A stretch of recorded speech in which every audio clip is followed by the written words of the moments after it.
Hello student, myself Digeshri Devangan, guest lecturer, Department of Commerce, Government GSG PG College, Balod. Subject है specialised account, unit second, और मेरा topic है account of insurance company.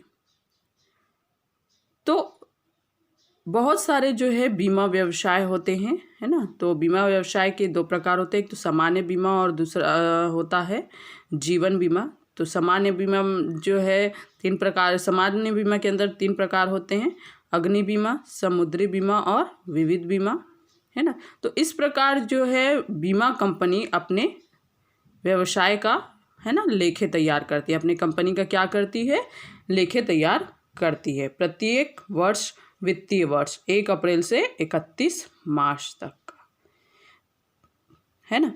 तो जो है बीमा जो कंपनी है वो अपने वित्तीय विवरण तैयार करती है 3 प्रारूप में, ठीक है। तो आइए देखते हैं। तो बीमा कंपनी जो है अपने लेखे तैयार करती है 3 प्रारूप में। Form B, RA revenue account मतलब आगम खाता, फिर फॉर्म बी लाभ हानि खाता, और तीसरा जो है फॉर्म बी चिट्ठा, ठीक है। तो इस तरीके से वो अपना वित्तीय विवरण को 3 प्रारूप में 3 खाते में दिखाते हैं, है ना, मतलब आगम खाता, लाभ हानि खाता और चिट्ठा, ठीक है। अब देखते हैं, एक बीमाकर्ता तीनों प्रकार के लेखे तैयार करेंगे, है ना। कोई भी बीमा कंपनी जो है 3 प्रकार के लेखे तैयार करेंगे। प्राप्ति एवं भुगतान खाता, रोकड़ प्रवाह विवरण, लेखांकन मानक 3 में निर्धारित प्रत्यक्ष विधि द्वारा तैयार किया जाएगा, ठीक है।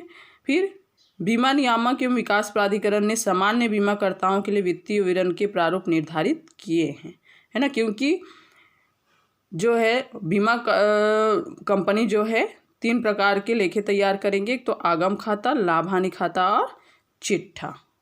अब देखते हैं कि बीमा कंपनी के वित्तीय विवरणों की रचना करती है, उसके कुछ सामान्य निर्देश है ना। सबसे पहला, चिट्ठा आगम खाता, लाभ हानि खाता में दर्शाई गई सभी मदों के तुरंत पूर्व के वित्तीय वर्ष की तत्संबंधी राशियां दी जाएगी।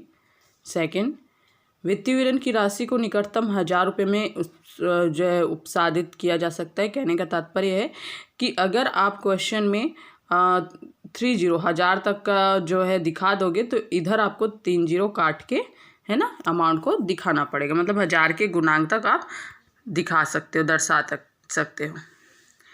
तीसरा, किसी विनियोग पर प्राप्त ब्याज, लाभांश और किराए की सकल राशि दर्शाई जाएगी। अर्थात कोई ब्याज है, लाभांश है और किराए की सकल मतलब किराए की राशि है, उसको सकल राशि, उसकी जो है सकल राशि हमको जो है दिखाना है। और जो उद्गम स्थान पर, इन पर जो है उद्गम स्थान पर कोई कर की कटौती हुई है तो उसको हम चिट्ठे में दिखाएंगे अग्रिम कर के भुगतान के शीर्षक के अंतर्गत।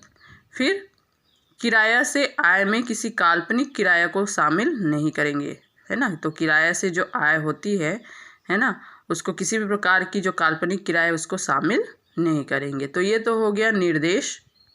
अब आइए हम देखते हैं form B, RA revenue account, है ना, का प्रारूप किस प्रकार होता है। तो देखिए, सबसे पहले आपको बीमा कंपनी का नाम लिखना है, किस बीमा कंपनी का जो है आप लेखे तैयार कर रहे हैं। फिर IRD के जो है अनुसार, नियमों के अनुसार आपको पंजीयन क्रमांक और उसकी पंजीयन की तिथि। फिर उसके बाद देखिए, आगम खाता 31 मार्च 2000 के समाप्त वर्ष के लिए, है ना। विवरण, अनुसूची क्रमांक, चालू वर्ष और गत वर्ष। बीमा कंपनी के लेखे के अंतर्गत टोटल 15 अनुसूची होती है ना। 15 अनुसूची, क्योंकि हम 3 लेखे तैयार करते हैं तो 15 अनुसूची होती है, जिसमें से 1 से लेकर 4 अनुसूची आगम खाता में सम्मिलित होता है और 5 से लेकर 15 अनुसूची चिट्ठे में सम्मिलित होता है ना। तो देखते हैं अनुसूची 1 में क्या है आगम खाते के, तो अर्जित प्रीमियम शुद्ध, है ना, शुद्ध अर्जित प्रीमियम अनुसूची 1 में। तो इसका शुद्ध है है ना, शुद्ध लिखा है मतलब इसका प्रारूप बना के हमको क्या करना पड़ेगा, कैलकुलेशन करनी पड़ेगी। तो अर्जित प्रीमियम शुद्ध अनुसूची 1 में। और क्या क्या आता है अनुसूची 1 में, विनियोगों के लिए विक्रय या शोधन पर लाभ एवं हानि। अगर हम किसी विनियोग का विक्रय कर रहे हैं या उस पर शोधन हो गया तो विनियोग के विक्रय से लाभ हो सकता है या हानि, शोधन से लाभ या हानि हो सकता है उसको। ब्याज, लाभांश एवं किराया वो भी सकल दिखाना है, ठीक है। फिर अन्य निर्दिष्ट किया गया, अन्य में है आपका पंजीयन शुल्क, हस्तांतरण शुल्क, स्थायी संपत्तियों के विक्रय पर लाभ, आयकर की वापसी आदि, है ना। फिर उसके बाद 5वां पॉइंट है इसमें, अप्राप्त जोखिम के लिए आयोजन में परिवर्तन। तो ये आपका जो है अनुसूची 1 के अंतर्गत इतने मदे आएंगे। फिर इसका टोटल। अब है अनुसूची 2। अनुसूची 2 में है दावा देय शुद्ध, ठीक है। तो चूंकि शुद्ध लिखा है तो इसका भी प्रारूप बना के हमको क्या करना पड़ेगा, एक्सप्लेन करना पड़ेगा। उसके बाद जो टोटल आएगा, है ना, उसका जो है हम यहाँ पे लिखेंगे दावे देय। फिर अनुसूची 3 में है कमीशन। फिर अनुसूची 4 में है व्यवसाय, बीमा व्यवसाय से संबंधित व्यय। अनुसूची 4 में है बीमा व्यवसाय से संबंधित संचालन व्यय। फिर इन जो है अनुसूची में नहीं आएगा वो, अगर कोई कंपनी से, बीमा कंपनी से संबंधित कोई व्यय है तो अन्य में जो है हम लिख सकते हैं। अब इनका टोटल जो है क्या है, खा। अब देखिए प्रीमियम जो है हमारा आय है, क्योंकि प्रीमियम बीमा कंपनी को क्या होता है, मिलता है, प्राप्त होता है ना। और ये सब क्या है, व्यय है। क्या है, व्यय है। तो इसमें प्राप्ति और भुगतान, कितना प्राप्ति हुआ है और कितना उन्होंने भुगतान किया है, फिर उसके बाद प्राप्ति में भुगतान को माइनस करने के बाद उसको लाभ होता है या हानि, ये पता लगाना होता है, ठीक है। अब ग है ना, तो ग इज इक्वल टू क्या होता है, का माइनस खा, यानी का हमारा क्या है, प्रीमियम अनुसूची 1 के अंतर्गत, है ना। और खा हमारा क्या है, व्यय, है ना, वो प्राप्ति है। और खा हमारा क्या है, भुगतान है। तो अब ग लाने के लिए यानी प्राप्ति में भुगतान माइनस करेंगे तो उससे ये पता चलेगा कि बीमा कंपनी के जो संचालन है उससे लाभ हो रहा है कि हानि। तो इसे ये पता चलेगा। तो क में खा को क्या कर देंगे, माइनस कर देंगे। तो आपको क्या निकल जाएगा, समुद्री अग्नि समुद्री विविध बीमा व्यवसाय के संचालन से लाभ या हानि। चूंकि मैंने यहाँ पे तीनों को दर्शा दिया है, क्वेश्चन पे डिपेंड करेगा कि आपको कौन से बीमा व्यवसाय का जो है लिखे तैयार करना है। तो अगर अग्नि का करना है तो अग्नि बीमा व्यापार के संचालन से लाभ या हानि यहाँ पे होगा, ठीक है। तो ये लाभ या हानि दर्शा। अब कुछ विनियोजन हमको करना पड़ेगा इसमें, है ना, जैसे अंशधारियों के खाते में अंतरण, आपदा संचय में अंतरण, अन्य संचय में अंतरण, है ना। फिर विनियोजन करने के बाद जो बचेगा, है ना, वो क्या कहलाएगा, योगगा, ठीक है। अब हमारा जो है वो तो यहीं तक जो है समाप्त हो जाता है। फिर भी अगर क्वेश्चन में आपको विनियोजन दे, है ना, तो आपको क्या करना है, विनियोजन करना है, उसके बाद ही अमाउंट लाना है, ठीक है। चलिए अब हम अनुसूचियों की जो है गणना करते हैं। सबसे पहले अनुसूची 1 में है अर्जित प्रीमियम शुद्ध, ठीक है। इसमें आपका विवरण चालू वर्ष और गत वर्ष। इसमें प्रत्यक्ष व्यवसाय से प्राप्त प्रीमियम, फिर उसमें जोड़ा जाता है प्राप्त पुनर्बीमा प्रीमियम, ठीक है।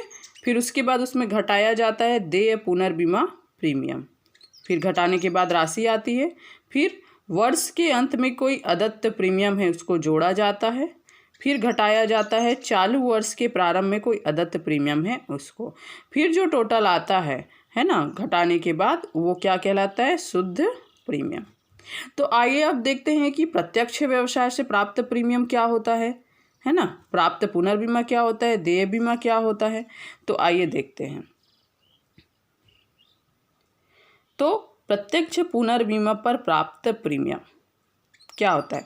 कोई भी बीमा कंपनी अपना संपूर्ण व्यवसाय एजेंट अथवा दलालों के माध्यम से करती है ना।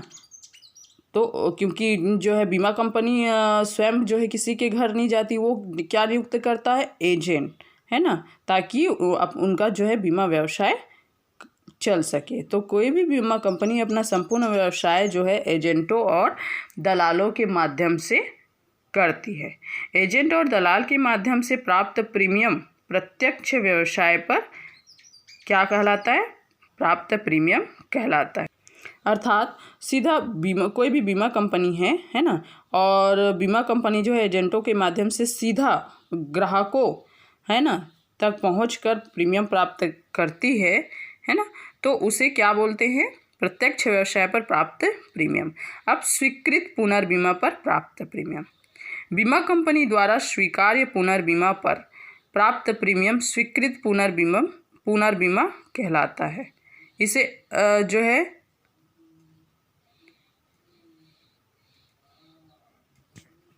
इसे अर्जित प्रीमियम शुद्ध की गणना करते समय प्रत्यक्ष व्यवसाय पर प्राप्त प्रीमियम के साथ क्या होता है? जोड़ा जाता है। अब देखिए ये क्या होता है? बीमा कंपनी द्वारा स्वीकार्य पुनर्बीमा।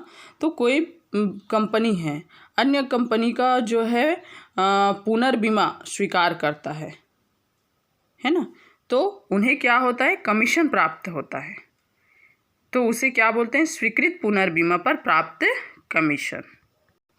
देखिए, तो इस प्रकार जो है प्रत्यक्ष जो है प्राप्त प्रीमियम क्या होता है कि बीमा कंपनी एजेंटों के माध्यम से क्या करती है? सीधा प्रीमियम प्राप्त करती है, तो वो प्रत्यक्ष प्राप्त प्रीमियम कहलाता है। ठीक है। फिर उसके बाद देय जो पुनर्बीमा प्रीमियम है वो स्वीकृत पुनर्बीमा प्रीमियम है वो क्या होता है? स्वीकृत पुनर्बीमा प्रीमियम है वो कोई बीमा कंपनी अन्य बीमा कंपनी से उनका कुछ भाग पुनर्बीमा के लिए क्या करता है? प्राप्त करता है। तो जो अन्य बीमा कंपनी है वो बीमा कंपनी को क्या करता है? प्रीमियम देता है ना। तो बीमा कंपनी के लिए स्वीकृत प्रीमियम हो गया, है ना, या प्राप्त प्रीमियम हो गया, इसलिए उसे स्वीकृत प्रीमियम कहते हैं। अब देय पुनर्बीमा प्रीमियम। अब बीमा कंपनी जो है अपने बीमे का कुछ भाग अन्य कंपनी को पुनर्बीमा के रूप में दे देता है। तो बीमा कंपनी को जो है अन्य बीमा कंपनी को प्रीमियम देना पड़ता है ना, क्योंकि उसके कुछ भाग का पुनर्बीमा वो कर रहे हैं, है ना। तो बीमा कंपनी अन्य बीमा कंपनी को क्या देता है? प्रीमियम देता है। तो इसी को देय पुनर्बीमा प्रीमियम कहते हैं। ठीक है। तो देय पुनर्बीमा प्रीमियम को प्राप्त प्रीमियम में स्वीकृत प्रीमियम को जोड़कर उसे घटाया जाता है। फिर वर्ष के अंत में अदत्त प्रीमियम। देखें, अगर बीमा कंपनी के वित्तीय वर्ष के अंत तक अगर कोई प्रीमियम नहीं चुका पाया है तब वह प्रीमियम अदत्त प्रीमियम या अप्राप्त प्रीमियम कहलाता है। ठीक है। इनकी कुछ शर्तें हैं, जैसे यदि अदत्त प्रीमियम तलपट के अंदर दिया है तो अंतिम प्रीमियम मानकर केवल चिट्ठी में दर्शाया जाएगा। कहने क्या है कि अगर तलपट में ही दिया है तो उसको जो है अंतिम प्रीमियम मानकर, अंतिम अदत्त प्रीमियम मानकर केवल चिट्ठी में दर्शाएंगे। और यदि अदत्त प्रीमियम समायोजन में दिया है तो उसका उल्लेख प्रीमियम की गणना करते समय करेंगे और फिर चिट्ठे में दर्शाएंगे, है ना। तो तलपट में दिया है तो खाली एक बार जाएगा, वो भी चिट्ठे में, और समायोजन में दिया है तो वो 2 बार जाएगा। कहाँ कहाँ? एक तो प्रीमियम की गणना करते समय और दूसरा है चिट्ठे में। अब देखिए, ये तो हो गया अब वर्ष के अंत में। अब चालू वर्ष के प्रारंभ में अदत्त प्रीमियम को क्या किया जाता है? घटाया जाता है। प्रारंभ में कोई अदत्त प्रीमियम है उसको जो है प्रीमियम की गणना करते समय हम क्या करेंगे? घटाएंगे। देखिए, चलिए नेक्स्ट, अगर प्रश्न में पुनर्बीमा से संबंधित कोई निर्देश नहीं दिया है तो उसे देय प्रीमियम ही मानेंगे। अर्थात कहने का तात्पर्य ये है कि आपको प्रश्न में पुनर्बीमा प्रीमियम दे दिया है ना, लेकिन कोई निर्देश नहीं दिया है कि ये देय है कि प्राप्त हुआ है, तो उस सिचुएशन में आपको उसे कौन सा प्रीमियम मानना है? देय प्रीमियम मानना है, और प्रीमियम की गणना करते समय उसको क्या करना है? घटाना है। अब हमारा छठा पॉइंट है असमाप्त जोखिम के लिए आयोजन में परिवर्तन। ऐसी जोखिम जो अंतिम खाते तैयार करते समय समाप्त ना हुई हो। ऐसी जोखिम पर किया गया आयोजन असमाप्त जोखिम के लिए संचय कहलाता है। ठीक है, तो बीमा नियामक विकास प्राधिकरण IRDA की धारा 64(1)(2) तथा अनुसूची 2B के अनुसार सामान्य बीमा कंपनी के असमाप्त जोखिम के संचय की निम्न दरें निर्धारित की जाती है। तो समुद्री बीमा व्यवसाय की दशा में असमाप्त जोखिम के लिए आयोजन है शुद्ध प्रीमियम का 100% और अग्नि एवं विविध बीमा व्यवसाय की दशा में असमाप्त जोखिम के लिए संचय है शुद्ध प्रीमियम का 50%। अर्थात ये IRD के प्रावधान के अनुसार जो है निर्धारित किया गया है कि अगर आपको प्रश्न में असमाप्त जोखिम के लिए संचय का कुछ जो है निर्देश नहीं दिया गया है तो आपको जो है ना, फिर भी आपको जो है समुद्री बीमा व्यवसाय की दशा में शुद्ध प्रीमियम का 100% जो है संचय करना है। अग्नि विविध बीमा व्यवसाय की दशा में आपको शुद्ध प्रीमियम का 50% जो है आपको संचय करना है। तो इसके संबंध में कुछ नोट है। शुद्ध प्रीमियम तो क्या होता है? शुद्ध प्रीमियम तो शुद्ध प्रीमियम बराबर प्राप्त प्रीमियम प्लस वर्ष के अंत में अदत्त प्रीमियम प्लस स्वीकृत प्रीमियम माइनस चालू वर्ष के प्रारंभ में अदत्त प्रीमियम माइनस अर्पित पुनर्बीमा प्रीमियम, है ना। तो इससे क्या निकल के आएगा? आपका शुद्ध प्रीमियम, क्योंकि आपको संचय किस पर करना है? शुद्ध प्रीमियम पर करना है। समुद्री बीमा व्यवसाय की दशा में 100% और अग्नि एवं विविध बीमा व्यवसाय की दशा में 50% जो है आपको संचय करना है। बी पॉइंट, यदि संचय के लिए प्रश्न में कोई दर दिया है तो उसी दर का प्रयोग करना है, वैधानिक दर का नहीं। और यदि संचय के लिए कोई दर नहीं दिया है तो वैधानिक दर का प्रयोग करना अनिवार्य है। जैसे कि अभी मैंने बताया कि अगर संचय के लिए प्रश्न में आपको कुछ नहीं दिया है तो आपको समुद्री के लिए 100% और अग्नि और विविध बीमा के लिए आपको 50% जो है निर्धारित किया गया है। लेकिन यदि आपके प्रश्न में कोई दर दे दिया गया है तो आपको उसी दर से जो है संचय करना है ना। वैधानिक दर का वहाँ पे प्रयोग नहीं करना है। लेकिन जब कोई दर नहीं दिया है तब आपको वैधानिक दर का प्रयोग करना है। फिर संचय करना आवश्यक है, चाहे प्रश्न में कहा गया हो या ना कहा गया हो। ठीक है, संचय करना आपके लिए अनिवार्य है। नेक्स्ट, यदि संचय का अंतिम शेष संचय के प्रारंभिक शेष से अधिक हो, अर्थात जो है एक तो प्रारंभिक होगा और एक अंतिम होगा, तो अगर संचय का अंतिम शेष जो होगा वो संचय के प्रारंभिक शेष से अधिक होगा, है ना। अंतिम शेष ज़्यादा होगा और प्रारंभिक शेष क्या होगा? कम होगा। तो जो अंतर की राशि है उसे अनुसूची 1 में जब हम अर्जित प्रीमियम की गणना करते हैं तो उसमें क्या करेंगे? घटाएंगे। इसको जो है अनुसूची 1 में क्या करेंगे? घटाएंगे। और यदि अंतिम शेष प्रारंभिक शेष से कम होता है, अंतिम शेष प्रारंभिक शेष से कम होता है तो अंतर की राशि को अनुसूची 1 में क्या करेंगे? जोड़ेंगे। ठीक है।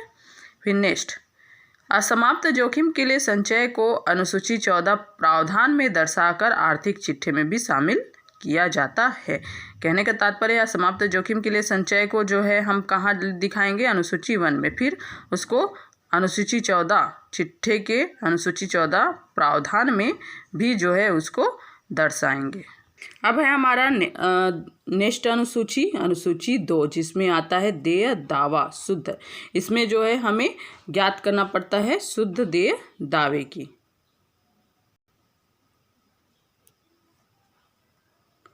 इसमें जो है हमें शुद्ध देय दावे की गणना करना पड़ता है। ठीक है, तो देय दावे शुद्ध विवरण चालू वर्ष और गत वर्ष भुगतान किए गए दावे। अब बीमा कंपनी जो है क्या करेगी? दावे का भुगतान करेगी, या तो समय समाप्त होने पर या जो है हानि होने पर। तो दावे का भुगतान करेगी प्रत्यक्ष।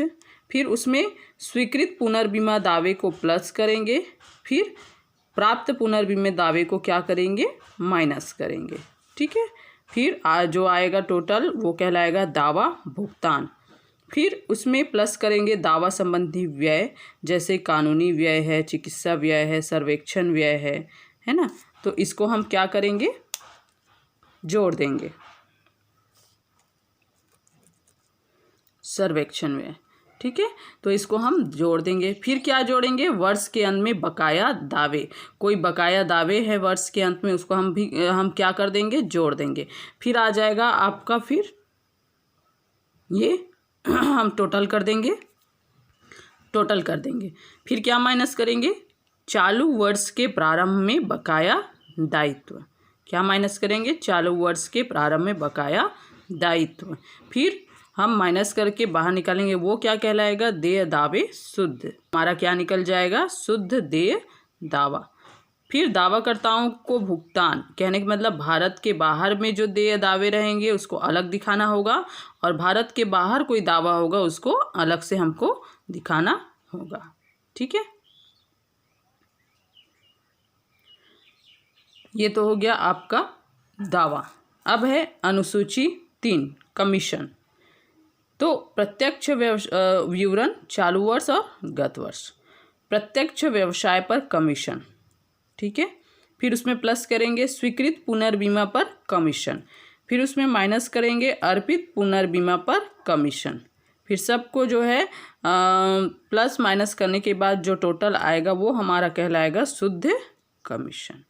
ठीक है, तो इस प्रकार से प्रारूप है जिसमें हम अनुसूचियों का अलग अलग प्रारूप बनाकर हम ज्ञात करते हैं। अब हम कमीशन के बारे में कुछ महत्वपूर्ण तथ्य देखते हैं। देखिए, नोट, कमीशन को 3 भागों में बांटा गया है। जैसे प्रत्यक्ष व्यवसाय पर कमीशन, तो क्या होता है प्रत्यक्ष व्यवसाय पर कमीशन, तो कमीशन अपने प्रत्यक्ष व्यवसाय प्राप्ति के लिए एजेंटों को जो कमीशन देती है, कहने का मतलब है कि वो बीमा व्यवसाय किसके माध्यम से करती है, बीमा कंपनी एजेंटों और दलालों के माध्यम से। तो फिर उनको एजेंटों को क्या दिया जाता है, बीमा कंपनी की तरफ से कमीशन, है ना। तो प्रत्यक्ष रूप से जो है कमीशन जो एजेंटों को दिया जाता है उसे प्रत्यक्ष व्यवसाय पर क्या कहा जाता है, कमीशन कहा जाता है। फिर दूसरा है स्वीकृत पुनर्बीमा पर कमीशन। जब कंपनी अन्य बीमा कंपनियों से पुनर्बीमा प्राप्त करती है तो उसे उस कंपनी को कमीशन का क्या करना पड़ता है, भुगतान करना पड़ता है, जिसे स्वीकृत पुनर्बीमा पर प्राप्त कमीशन कहा जाता है ना। कहने का तात्पर्य यह है कि एक बीमा कंपनी अन्य बीमा कंपनियों से क्या करती है, पुनर्बीमा प्राप्त करती है, तो उस कंपनी को, है ना, क्या करती है, कमीशन का भुगतान करती है। तो इसे स्वीकृत पुनर्बीमा पर प्राप्त कमीशन कहा जाता है, क्योंकि वो जो है ना, क्या करती है, तो ये व्यय स्वीकृत है, क्योंकि जो है कमीशन क्या है, व्यय है, तो ये स्वीकृत व्यय है उनका। ठीक है, फिर उसके बाद अर्पित पुनर्बीमा पर कमीशन। जब कंपनी अपने प्रत्यक्ष व्यवसाय का कुछ भाग पुनर्बीमा अन्य कंपनियों से प्राप्त करती है, अन्य बीमा कंपनी से कराती है, तो उन कंपनियों से कमीशन प्राप्त करती है। मतलब ऐसा है कि हम अगर अन्य बीमा कंपनी को दें, है ना, तो कमीशन देना पड़ता है, और अगर हम पुनर्बीमा करें, है ना, अन्य कंपनियों से पुनर्बीमा प्राप्त करें, है ना, तो हमें जो है कंपनियों से क्या होता है, कमीशन प्राप्त होता है, तो उसे जो है अर्पित पुनर्बीमा पर प्राप्त कमीशन कहा जाता है ना। हम जब कमीशन देते हैं उसको स्वीकृत पुनर्बीमा पर कमीशन कहते हैं, और जब प्राप्त करते हैं उसको अर्पित पुनर्बीमा पर कमीशन करते हैं। तो प्रत्यक्ष कमीशन में स्वीकृत पुनर्बीमा को जोड़ा जाता है और अर्पित पुनर्बीमा कमीशन को क्या किया जाता है, घटाया जाता है।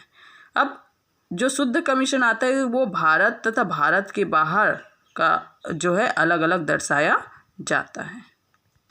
कमीशन पर प्रतिबंध। देखिए, बीमा कंपनी द्वारा कमीशन पर प्रबंध। बीमा कंपनी द्वारा अपने समस्त एजेंटों को निम्नलिखित दर से अधिक कमीशन का भुगतान नहीं कर सकता, है ना। जो बीमा कंपनी है एजेंटों को कमीशन जो देती है उसका एक लिमिटेशन है, उससे ज़्यादा वो कमीशन नहीं दे सकता है। तो पहला, यदि मुख्य बीमा एजेंट नियुक्त किया गया हो तो यदि कोई बीमा कंपनी है ना मुख्य बीमा एजेंट नियुक्त किया हो तो अग्नि या समुद्री बीमा का 20% उस एजेंट को कमीशन दे होगा अधिकतम, उससे ज़्यादा नहीं। और बी अन्य बीमा प्रीमियम की दशा में 15% जो है एजेंट को कमीशन दिया होगा, उससे ज़्यादा नहीं। ये लिमिटेशन है कि 20% से अधिक कौन सी दशा में, अग्नि या समुद्री बीमा की दशा में उससे अधिक कमीशन नहीं दे सकता, और अन्य बीमा की दशा में 15% से ज़्यादा कमीशन वो जो है बीमा करता एजेंट को नहीं दे सकता। सेकंड, यदि मुख्य बीमा एजेंट नियुक्त ना किया गया हो, है ना, अगर कोई मुख्य जो बीमा एजेंट नियुक्त नहीं किया गया है तो अग्नि बीमा या समुद्री बीमा की कंडीशन में, है ना, प्रीमियम का कितना परसेंट, 5%। कितना परसेंट, 5। ठीक है, तो अग्नि या समुद्री बीमा प्रीमियम का कितना परसेंट, 5% से ज़्यादा कमीशन नहीं दे सकता है, और अन्य बीमा की दशा में 10% से ज़्यादा जो है एजेंट को कमीशन नहीं दे सकता है। तो इस प्रकार जो है अगर वो मुख्य एजेंट नियुक्त करता है तो अग्नि बीमा और समुद्री बीमा की दशा में कितना परसेंट प्रीमियम का, 20%, और अन्य बीमा में प्रीमियम का 15%। और जब वह मुख्य बीमा एजेंट नियुक्त नहीं करता है तो अग्नि या समुद्री बीमा में प्रीमियम का 5% और अन्य बीमा में प्रीमियम का 10% दे होता है। ये लिमिटेशन है ना, कि एक बीमा कंपनी जो है एजेंट को इससे ज़्यादा प्रतिशत में कमीशन नहीं दे सकती है। चलिए हमारा नेक्स्ट है अनुसूची 4, बीमा व्यवसाय से संबंधित संचालन व्यय या परिचालन व्यय। अनुसूची 4 में हम क्या शो करते हैं, बीमा व्यवसाय से संबंधित परिचालन व्यय। तो इस संबंध में व्ययों को अनुसूची 4 में दर्शाया जाता है। यदि व्यय की कोई मद शुद्ध प्रीमियम के, देखिए इस संबंध में व्ययों को जो है अनुसूची 4 में दर्शाया जाता है। यदि व्यय की कोई मद शुद्ध प्रीमियम के 1% या 5 लाख जो दोनों में से अधिक हो तो उसे पृथक लाइन में मद के रूप में, है ना, अलग से लाइन में व्यय के जो है मद के रूप में दिखाया जाएगा। कहने का तात्पर्य अगर इतना जो है अनुसूची 4 के अंतर्गत जितने भी व्यय है वो शुद्ध प्रीमियम के 1% या 5 लाख जो दोनों में से अधिक होगा तो उसे अलग से हम जो है लाइन में दर्शाएंगे। यदि विदेशी विनिमय पर कोई लाभ या हानि होगी तो उसे अन्य शीर्षक में शामिल किया जाएगा। तो आइए देखते हैं कि अनुसूची यानी बीमा व्यवसाय से संबंधित परिचालन व्यय में कौन कौन से व्यय को हम शामिल करते हैं। तो प्रारूप, विवरण, चालू वर्ष और गत वर्ष। सबसे पहला पॉइंट है कर्मचारी पारिश्रमिक एवं कल्याण हेतु। दूसरा पॉइंट में हम शामिल करते हैं यात्रा, परिवहन एवं वाहन के चालू व्यय। तीसरा में हम करते हैं प्रशिक्षण व्यय। चौथा में किराया, कर एवं दर। पांचवा पॉइंट में शामिल करेंगे मरम्मत व्यय। छठवां में छपाई एवं लेखन सामग्री। सातवां में संचार सूचना व्यय। आठवां में शामिल करेंगे कानूनी एवं व्यावसायिक प्रभार। 9.9 में अंकेक्षकों का शुल्क व्यय। अंकेक्षकों का जो है शुल्क या व्यय जिसमें है अंकेक्षक के रूप में या सलाहकार के रूप में किसी अन्य क्षमता में निम्न संबंध में, कराधान के मामले में, बीमा मामले में, प्रबंधक सेवाओं और किसी अन्य क्षमता में। पॉइंट नंबर 10 में हम विज्ञापन एवं प्रचार व्यय को शामिल करेंगे और 11 में ब्याज एवं बैंक प्रभार व्यय को शामिल करेंगे। 12 में अन्य व्यय को शामिल करेंगे, है ना, जो इन पॉइंट से अलग होंगे, इन मदों से अलग होगा, है ना, उस व्यय को शामिल करेंगे। फिर 13 में मूल्यह्रास को शामिल करेंगे। तो इस प्रकार से जो है 13 पॉइंट है हमारा, है ना। तो 13 जो है इस 1 2 3 4 5 6 7 8 9 10 11 और 13 में जो नहीं आएगा वो कहाँ जाएगा, अन्य में। ठीक है, अन्य में उसको दर्शा देंगे। ठीक है, अब इन सब का टोटल, है ना, क्या कहलाएगा, बीमा व्यवसाय से संबंधित परिचालन व्यय, जो कि आगम खाता बनाते समय कौन से अनुसूची के अंतर्गत शामिल करेंगे, अनुसूची 4। तो इस तरीके से हम देख लेंगे कि हमारे प्रश्न में, हमारे क्वेश्चन में कोई बीमा व्यवसाय से संबंधित कोई व्यय है तो हम इस फॉर्मेट में रख कर पहले ज्ञात करेंगे, फिर उसके बाद जो है हम आगम खाता में अनुसूची 4 में क्या करेंगे, दिखाएंगे। ठीक है, थैंक यू।